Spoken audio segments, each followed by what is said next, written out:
Good morning. Dito tayo ngayon sa Mall of Asia, Umuwa. Kakarap lang natin ng isang pasahero. Ngayon, maghahabang naman tayo ng panibagong booking. Pero dahil linggo ngayon at alas 3 na ng madaling araw,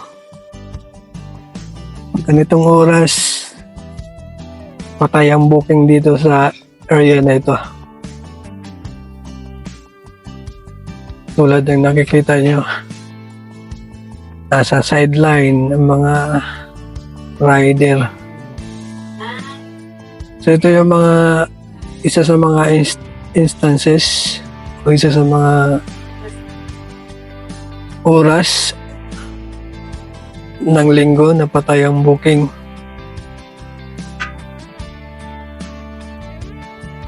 So let's see kung gaano katagal tayo magkakaroon ng booking.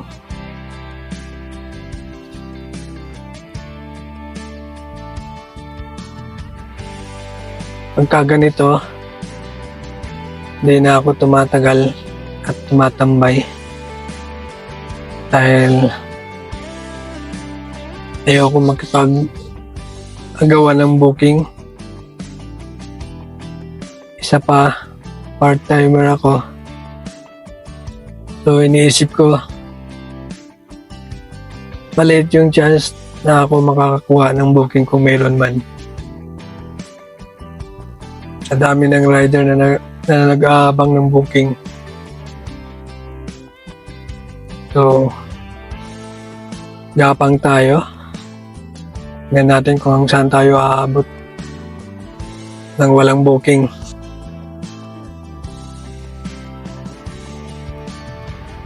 Dito na tayo sa rotonda ng MOA. Gagapangin na natin yung EDSA. Taliko na tayo. Papunta na tayo ng intersection ng Macapagal.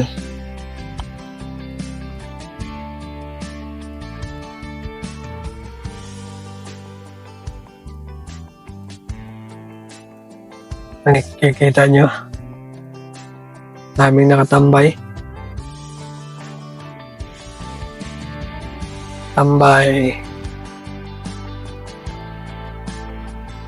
So, isa yan sa mga sitwasyon pag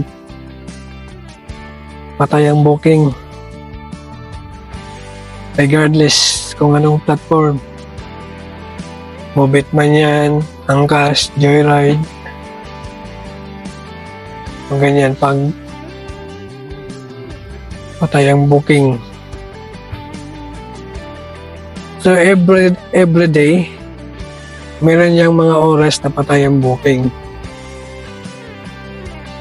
Usually, pag Monday to Saturday, ang patay ang booking yan after ng 10 a.m. So usually, ang peak ng booking pag weekdays, 5 a.m. to 10 a.m. Then 3 p.m. to 10 p.m. So in between, yung mga oras na yun yung mga patayang booking. Except Friday night, yun talaga non-stop booking dyan. Kasi yung mga party goers, so talagang para mga nagsisipaglabasan Friday night. Except kung mapunta ka ng mga lugar na bibihira yung booking pabalik, like katulad sa Novaliches area, Fairview,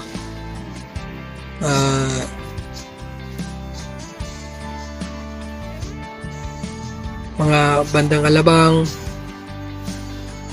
Pero hindi naman ibig sabihin na ganun kahina. Malakas pa din pag Friday. Pero hindi katulad pag nandito ka sa mismong within sa mga party district, mga BGC, Makati, QC sa Timog.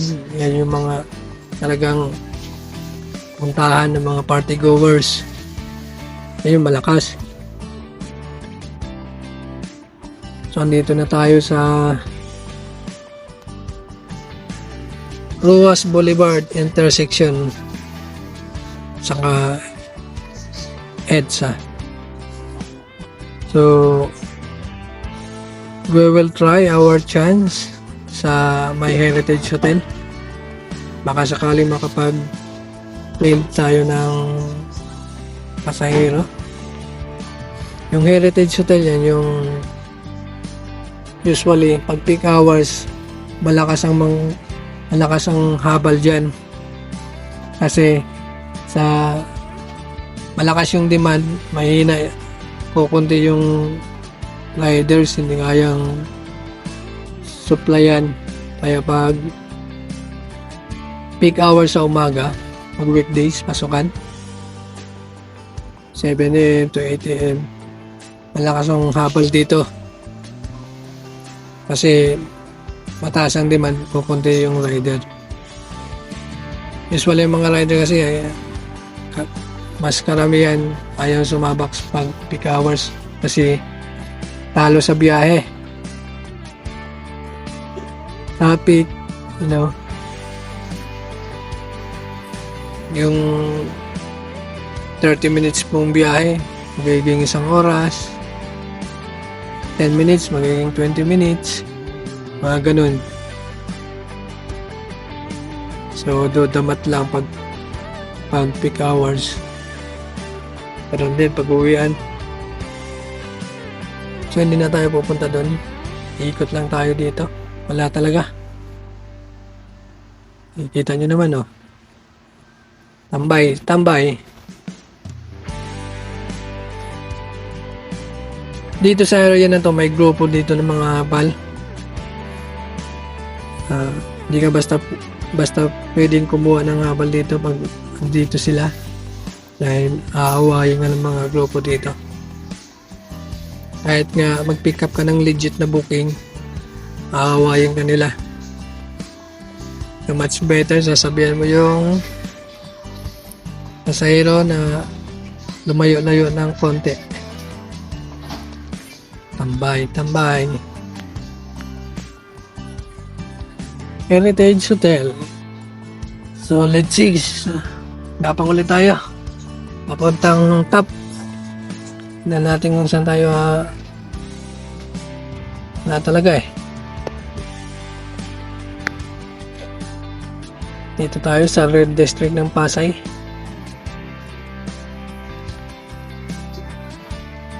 Ang aliwan ng mga taong naghahanap ng aliw, so hanggang sa loob yan, marami yan, lalo na dun sa may Quirino Highway, sa may Airport Road, marami dun. Red District ng Pasay, ayan doon naman, Red District na yun ng Paranaque, yung sa may Airport Road, Paranaque na yun doon. Kapang ulit tayo.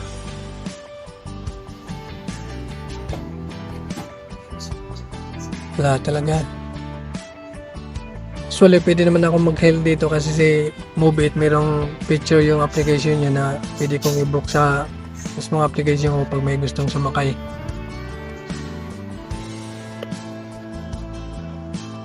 Abal siya, pero legit kasi nakabook sa application ko. Kung sakaling yung pasahero ay walang application ni Move It. Ito, isa din to sa dagsaang habal pag umaga. So isa ito sa area na malakas ang habal pag peak hour sa umaga. Usually mga magpapatid dyan na papasok ng Makati, BGC, yan, Dito na tayo sa mga terminal. Let's see kung may para sa atin. Wala pa rin. So, talagang pagpatay ang booking, patay talaga.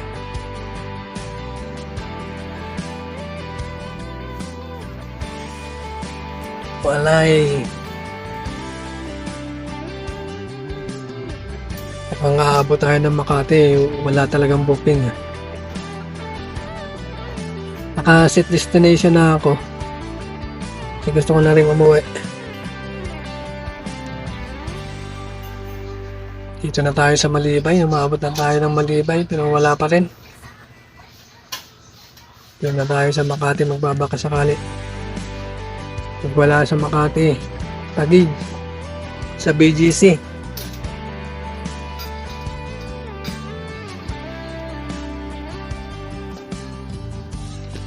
Pagka ganitong patay ang booking, may mga rider, kanya-kanyang discard yan.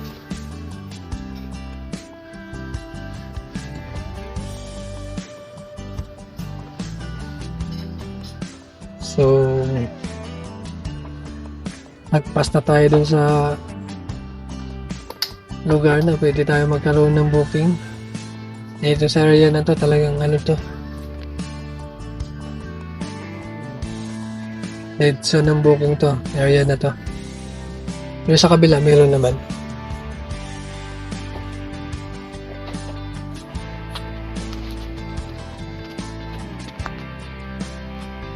Ito na tayo ng Makati sa Ayala.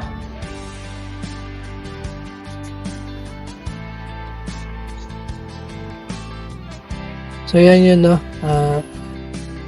Minsan kailangan mong magsunog ng gas kaysa magubos ng oras pag-aabang ng booking. Mas maliit yung chance na makakuha ka ng booking pag marami kang kasama katabi, especially sa katulad kong part-timer. Dito na tayo sa Ayala, EDSA. Wala pa rin. Punta tayo ng Taguig.